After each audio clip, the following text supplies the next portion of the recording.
யார் மனதை யார் புரிந்து கொண்டால் நன்றாக இருக்கும்? கணவன் மனதை மனைவி புரிந்து கொள்ளணும் அப்படின்றது எல்லாருக்கும் ஆசை தான் இல்லைங்களா? அதுக்காகத்தானே பொண்ணு பார்க்கவே போகிறோம். அந்தம்மா அன்னைக்கு ஒன்றும் தெரியாத மாதிரி ஒரு காப்பி டம்ளரை கொண்டு வந்து நேர பியூட்டி பார்லர்லேருந்து இறங்கி காஃபியோடு வந்து நிற்கும்போது டம்ளர் நல்லா நிற்கிது, நாம கவுந்துடுறோம்.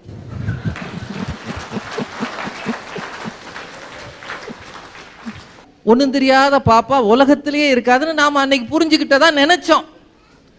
கல்யாணத்துக்கு அப்புறம் ஐயா சொன்ன மாதிரி தலைகீழாக போகுது. மனைவிக்கு கணவன் மனசை புரிஞ்சுக்கிறதுக்கு வாய்ப்பு அதிகம். ஏன்னா சொல்லி சொல்லி அனுப்புகிறாங்க. கல்யாணம் ஆன உடனே இந்த பெருசுகளாக கூடி அனுப்பும் பாருங்க, பார்த்தா அப்புறாணியாக தெரியுது. அப்போவே நமக்கு ஒரு பட்டம் கட்டிடுவாங்க. பார்த்தா அப்புறாணியாக தெரியுது, எதுக்கும் நீ அவர் மனசை புரிஞ்சு நடந்துக்கம்மா அப்படின்னு சொல்லி அனுப்பி அவருக்கு என்னென்ன பிடிக்கும்னு முதல்ல கேளு, அதெல்லாம் செஞ்சு கொடு இப்படின்னு டியூஷன் நடத்தி அனுப்புவாங்க. ஏங்க உங்களுக்கு என்னென்ன பிடிக்கும்? நமக்கு அந்நேரம் புத்தி சரியா வேலை செய்யாது. எனக்கு ஒன்னையே தான் பிடிக்கும்னு உளறிடும். அன்னைக்கு அவ புரிஞ்சுக்கிட்டா இவன் சிக்கிட்டான். இது கணவன் மனதை மனைவி எளிதாக புரிந்து கொள்வது. அப்புறம் பசங்க மனசை நாம புரிஞ்சுக்க முடியுமான்றது இந்த காலத்துல ரொம்ப கஷ்டம். இன்னைக்கு என் பையன் பள்ளிக்கூடத்துல இருந்து உள்ள வந்த உடனேயே சத்தமா பேசுறான். எது நான் நடக்கக்கூடாதுன்னு நினைச்சனோ அது ஸ்கூல்ல நடந்துருச்சு அப்படின்னா. என்னடா நடந்துச்சு? எவன் உன்னை அடிச்சுட்டாங்களா? நீங்க தான் என் அப்பான்னு எல்லாருக்கும் தெரிஞ்சு போச்சு.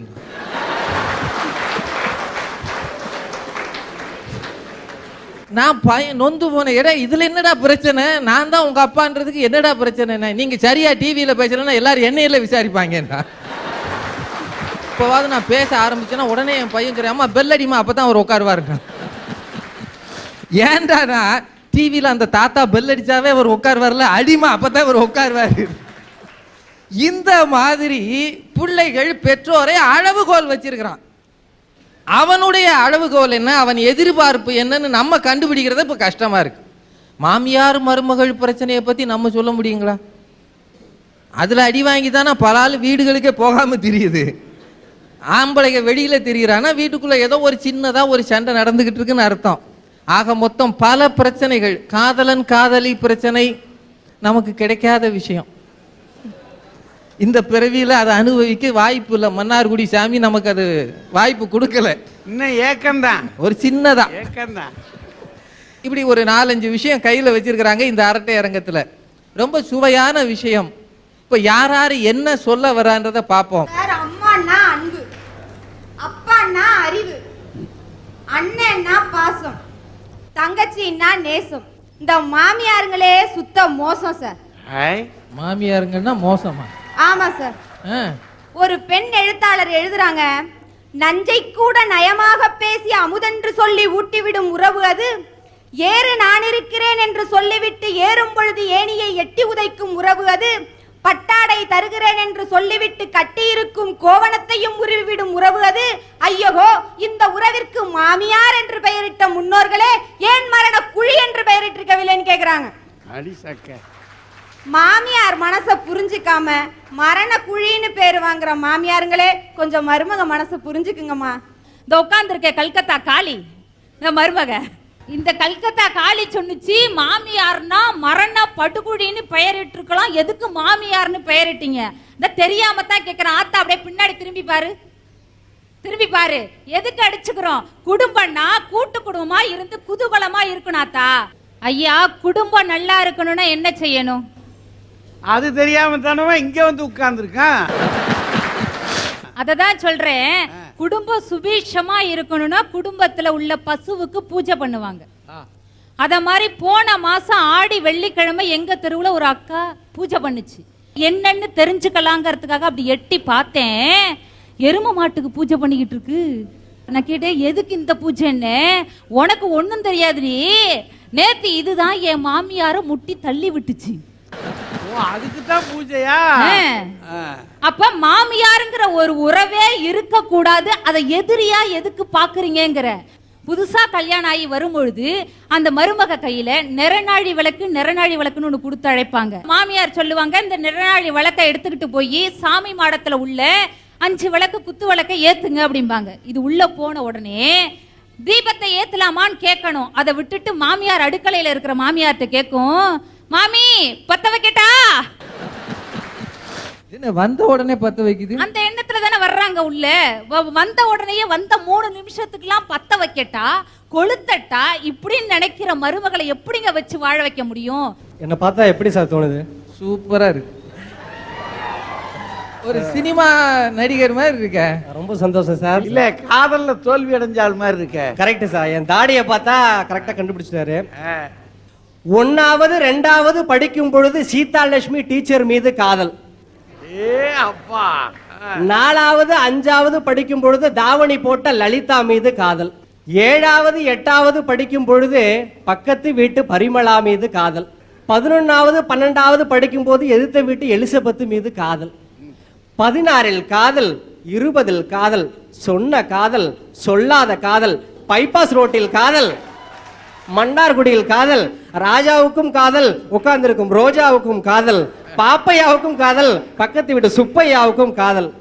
வந்த காதல், மனம் நொந்த காதல், சொந்த காதல், உடல் வெந்த காதல். இதில் எது வென்ற காதல்? இவ்வளவு காதல் பண்ணீங்களே, படிச்சீங்களா? நல்லா படிச்சேன் சார். அரியர் விழுந்துச்சு. எப்படி தெரியுமா சார்? செமஸ்டர் காலத்தில் கூட நான் மாங்காய் சாப்பிடுகிறேன். ஏனென்றால் நான் அரியர்களை சுமக்கும் புள்ளத்தாச்சி. அவள் அரியர். இதுக்கப்புறமும் உங்க அப்பா அம்மா உங்களுக்கு சோறு போட்டிருக்காங்கன்னா அவங்கள சொல்லணும். ஏ தெற்கு தெரு தேவதைகளே, ஏ வடக்கு தெரு வசந்தங்களே, ஏ மேல தெரு மேனகைகளே, ஏ கீழே தெரு கீதாக்களே, எங்களை நடுத்தருவில் நிக்க வைத்த ராஜாத்திகளே, காதலர்கள் மனசை புரிஞ்சுக்கங்க. சீனி சக்கரை சித்தப்பா சீட்டில் எழுதி நக்கப்பான்னா. இது என்னப்பா கேள்வி இது? செக்க செவத்த கிழவா உன்னை செவுத்துல ஜாத்தி அளவா? உங்களை இல்ல, நான் வேணா விலகிக்கிறவா? நான் உங்களை சொல்லனே. பக்கப்படுத்த கிழவா பாயில ஓட்டு அளவான்னு ஆளாளுக்கு அழுதுட்டு கிடைக்காங்க. நம்ம குடும்பத்துல 2 பொண்டாட்டியால சிக்கல். நம்ம குடும்பம்னு சொல்ல, என் குடும்பத்துல நீங்க தப்பா நினைக்க கூடாது. நான் ஏன் தப்பா நினைக்கிறேன்? உங்க வசதி, உங்க வாய்ப்பு.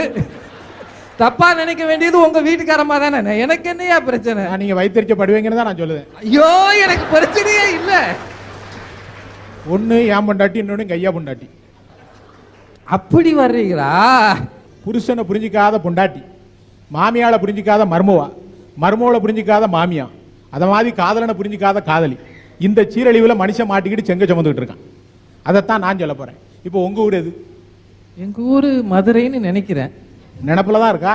வேற என்ன செய்யறது? குழப்பம் அங்கங்க இருக்கு. உங்களுக்கு என்ன செய்ய முடியும்? ஐயா, உங்க ஊர் எது? மதுரை தான். மதுரை தான். மதுரைக்கும் மன்னார்குடிக்கும் எவ்வளவு தூரம் சொல்லுங்களேன். ஒரு 500 மைல் வச்சுக்குமா? சரியா சொல்றேனே, ஒரு 185 கிலோமீட்டர். 185 கிலோமீட்டர். அப்ப மன்னார்குடிக்கும் மதுரைக்கும் எனக்கு ஏதோ வேற வேலையே இல்லை மாதிரி எல்லாம் ஆக்கிட்டீங்க நீங்க. தெரிஞ்சுதானே கேட்க, அப்புறம் வருத்தப்படுதிய? அதுவும் 185 தானேங்க. கரெக்டா இருக்கா? சனிக்கிழமைக்கும் திங்கக்கிழமைக்கும் ஊழல் எத்தனை நாள்? ஒரு நாள். ஞாயிற்றுக்கிழமை ஒரு நாளா? மதுரைக்கும் மன்னார்குடிக்கும் 185, மன்னார்குடிக்கும் மதுரைக்கும் 185, சனிக்கிழமைக்கும் திங்கக்கிழமைக்கும் ஊடையில ஒரு நாள். அப்ப திங்கக்கிழமைக்கும் சனிக்கிழமை ஊடையில எத்தனை நாள்? என்னையா இது? நியாயமான கேள்வியாது. அத கேளுங்க. இதாயா பெரிய ஆளு நியாயமான கேள்வியாது. இப்படி எல்லாம் ஒரு ஆள் வீட்டுல பேசினா எந்த வீட்லயா நிம்மதியா இருப்பாங்க? அதனால தான் நான் சொல்லுதேன், பொம்பளையால வீட்டுல நிம்மதி இல்ல. அந்த வேதனையை தான் சொல்ல வந்திருக்கேன். அதை நான் மட்டும் சொல்லல, சினிமாக்காரன்னு சொன்னான். ஓ லில்லி ஓ லில்லி ஓ லில்லியே, வாழ்க்கையின் வேதனை தாங்கல்லையே, ஓ மில்லி ஓ மில்லி ஓ மில்லியே, ஊத்திக்க ஊத்திக்க நீ மில்லியே, அருவாமனை போல் அறுக்கிற பொண்ணு மனைவியா அமைஞ்சாடா. அந்த மனைவி கணவனை புரிந்து கொள்ளாத வரைக்கும் அந்த ஆண்மகனின் வேதனை என்பது இப்படி வீதிக்கு வருகிறது. ஆம்பளை குடிக்கானா எது குடிக்கான்? நீங்க நல்லா கவனிச்சு பாருங்க. எந்த ஆம்பளையா காலையில குடிக்கானா? இல்ல, குடிக்க மாட்டான். அவனுக்கு திங்கக்கிழமைக்கும் சனிக்கிழமைக்கும் இடையில எத்தனை நாள்னு தெரியாததுனால குடிச்சான். இப்ப குடிச்சிருக்கிறது யாருன்னு தெரியுதா? அதனால அந்த மனைவியை பத்தி பேச வந்திருக்கேன் ஐயா. ரொம்ப மகிழ்ச்சி. ஆனா வரும்போதே ஒரு மில்லியில வந்திருக்கீங்கன்னு நினைக்கிறேன் நீங்க. ஆனா இப்போ டாஸ்மாக்ல மில்லி எல்லாம் கிடையாது. இன்னும் நீங்க மில்லி காலத்திலே இருக்கிறீங்களே, என்ன கதை அது? எனக்கு அனுபவம் இல்லைன்னு அர்த்தம். உங்களுக்கு இருக்கிற அனுபவம் எனக்கு இல்ல. ஆனா பாருங்களேன், அனுபவம் இருக்கிறாரு சும்மா இருக்கான், அனுபவம் இல்லாதாலும் என்ன ஆட்டம் போடுது பாருங்க. நீங்க குடிய தப்பா பேசாதீங்க. நான் பேசுவேனா? ஐயா காரைக்குடி கண்ணதாசனை தந்தது. மன்னார்குடியில வந்து குடிய தப்பா பேசுவேனா? அதனால தான் சொல்றேன். என்னங்க நீங்க? காரைக்குடி கண்ணதாசனை தந்தது, செம்மங்குடி சீனிவாசனை தந்தது, குன்னக்குடி வைத்தியநாதனை தந்தது, பரமக்குடி கமலஹாசனை தந்தது, மன்னார்குடி மனோரமாவை தந்தது. ஐயா இத நான் சொல்லல, தமிழின தலைவர் டாக்டர் கலைஞர் சொன்னார்.